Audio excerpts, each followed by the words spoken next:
as I was flying into New York. It was like nighttime. Every single one of those lights you see, it's like the stars in the sky. They're uncountable. An electrician had his hands, or her hands, on every single one of those for minutes, hours sometimes, right? Depending on the size of the fixture.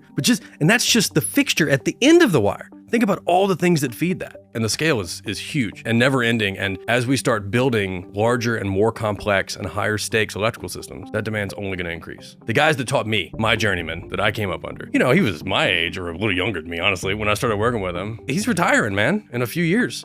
And his whole generation are all about to retire with like good pensions and like they're out like deuces, y'all.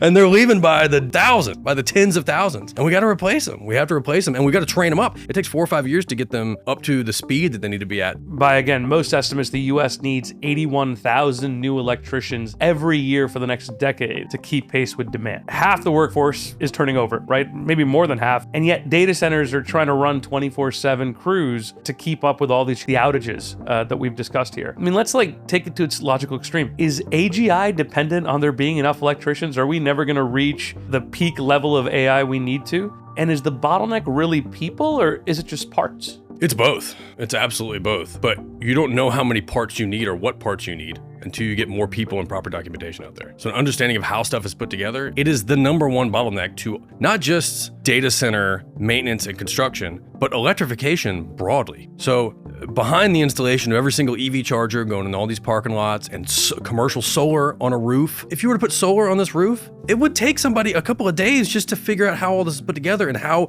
it is that we can attach this new stuff into a 1940s electrical system that nobody kept track of. Nobody has any idea how any of this is put together. In this building we sit in or 15-year-old data center down the street, nobody has any idea. So that is, if you're gonna put new equipment, new loads inside of a facility, you gotta understand how it's put together and nobody does. It's the first step.